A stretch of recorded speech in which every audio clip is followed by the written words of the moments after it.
I think, better. I'm going to do I'm going to do a I'm going to do a cheek swab on you. I'm going to look at your genetic profile, and I'm going to give you a specific, safe, water-soluble supplement for catecholamine regulation, because I would bet my entire career that you have a gene mutation called COMT. God, I hope so. Catechol The anxiety or thing is the only one I methyltransferation. care about. I can deal with the way that I sleep. In fact, Well, they're both going to go at the secret same part of time. me.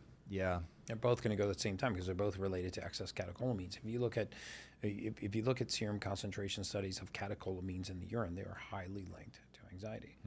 And I'd be happy, for the people that are the really, the science nerds that are watching this podcast. Can I send you the links and you put them in the notes of the podcast? Yeah, okay, so that's what I want to do, because in case people want to really go and look at the research, because methylation research is relatively new. We only mapped the human genome completely in 2009. Right, so a lot of methylation genetic science and the science behind supplementing for deficiency is brand new. We'd rather actually chase mental illness than a lack of mental fitness. And I think people are less mentally fit than they are mentally ill. Yeah, look, as the science comes out, that I'm very, very eager to recognize that I am creating my own problems. That I can, because I really don't find it interesting to be like, oh, my mom had anxiety and I have anxiety, and I guess it just is what it is. Right. It's like, I want to figure out what's the thing, what am I doing in my modern lifestyle that's causing me a problem, what can I do to change it? I have an obscene amount of discipline. So whatever works, I will do. I am obsessed with efficiency, Right. effectiveness. And so, yeah, if I really do have COMT, and that's my problem, and I can supplement, that would be amazing. I love me a good blood draw, so I would happily partake in a cheek swab, blood draw, whatever, so that we We've can got an figure office out. in Beverly Hills. I'll send the doc here and we'll get a little. That would be amazing. The key is, though, because I have this frequently with guests, they will come on, we will do all this, and then I never get a chance to connect with them about what we find. Like, that's the next thing, because we'll come back on and do it. You want to do it on we'll do a follow-up. I'm sure the audience would love to see that. Because and then, most importantly, then the follow-up, whatever, 6 months later, to see if this actually worked. Because when I don't feel anxious, I feel superhuman. The number of times I've said that to my wife, if I could snap and just not a certain level of anxiety is useful. I like that I take things seriously. That's something that I appreciate in my makeup. But man, if I had a dial and I could just turn that down a bit, that would be amazing. Well, that's what we're going to do. We're going to turn you into a superhuman. Do you think that you work well under pressure? Yeah. You find yourself saying that a lot? No. Good. What I do believe is that I am an unstoppable machine that can't be killed. And so no matter how much pressure the situation has, I will not allow it to break me.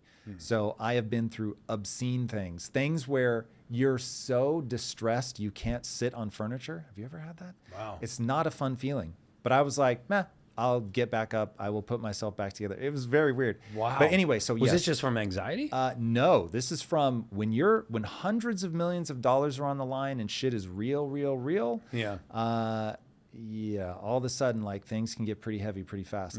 So I have a vice. That vice is stress. I have for sure shortened my life by my willingness to run into hyper stressful situations. Right. Because I love the game of life. I think you can win the game of life. It isn't money, for anybody wondering, but it is meaning and purpose. Yes. So I anyway, would agree with that, by the way. Yeah. So it's interesting because the CT Gene Mutation has two. If you actually do any research on this gene mutation, you'll find that there's two categories. They're called Worriers, like a warrior. Yes. Or Worriers, worry constantly. So you have the warrior side, which is... I would say I'm a worrier by nature, and I'm a warrior by identity creation. Because the warriors are the ones that have what we call consummate overachiever profile, which means that you hold yourself to an obscenely high standard. That is correct. And you can find yourself very easily disappointed in other people because you feel like they just can't do the basics. Ironically, I'm the exact opposite. That's good. Because I know how hard it was because So I you're know how empathetic even to people that just by don't do the nature I basics. am weak and soft. And my journey to success was one of learning to get hard, So you hold yourself to a high standard, but then you don't hold the people around you to the same which is standard. problematic, which is gotcha. very problematic. In Because usually terms of that growing a doesn't, business. that's a kind of a strange dichotomy, because usually people that hold themselves to a very high standard, right? Socioeconomically, physically, mentally, routine, like you said, I have a lot of discipline.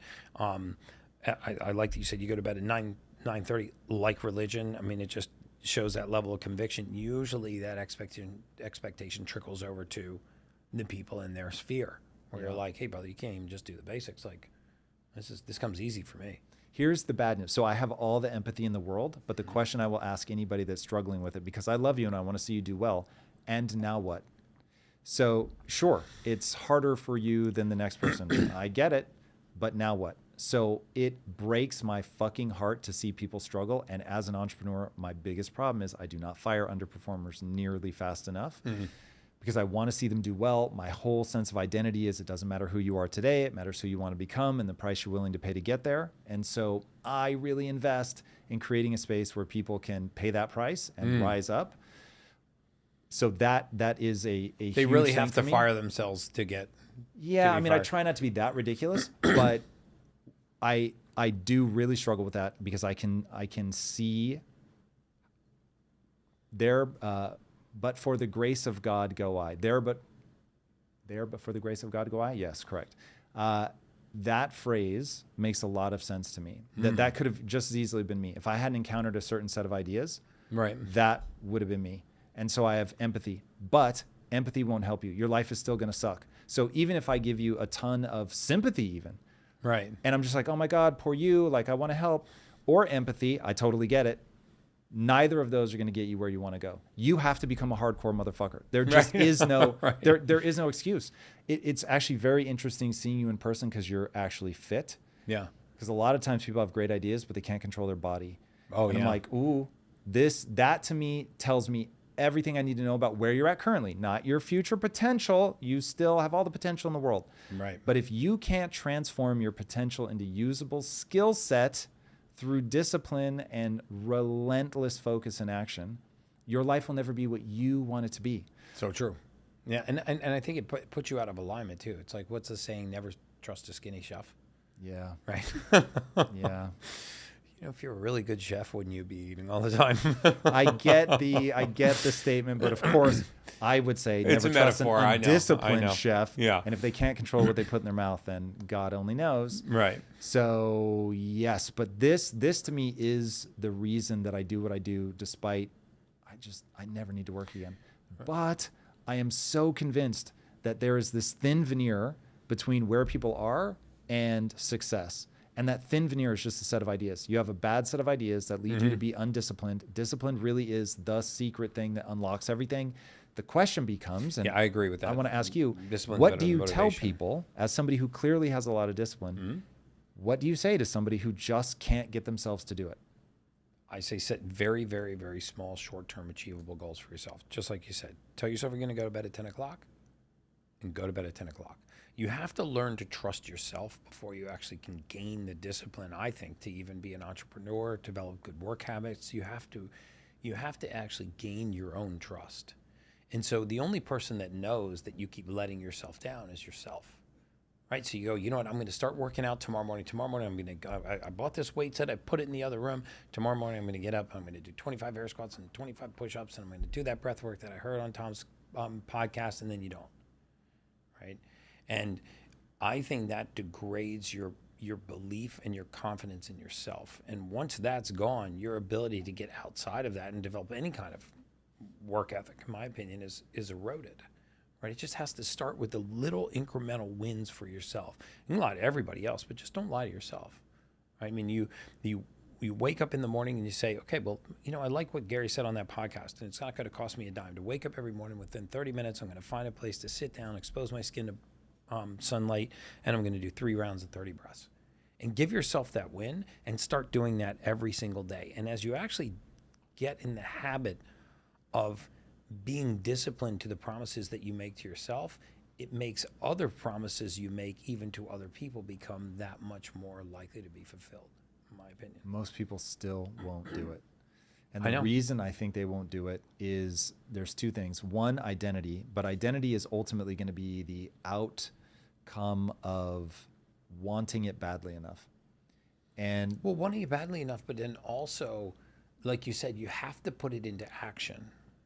which Right. you won't do though if you don't want it badly Yeah. enough. What do you so for me the foundation is desire. That's it. If you don't have desire, nothing else will happen. What's the foundation for you?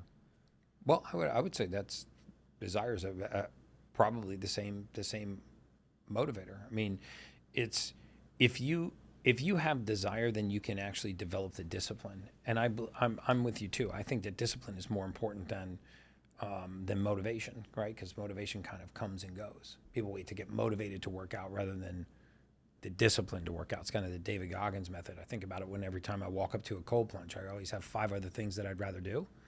And I walk up to the cold plunge and I take my shorts off and I take my shirt off and I do 4 deep breaths and I get in the water while I'm negotiating with myself that I should just go down and get a cup of coffee, or maybe I'll just do my breath work first, or you know what, maybe I'll just go check on Sage real quick. And instead of negotiating with myself, I just get in a cold plunge. So that's what I do.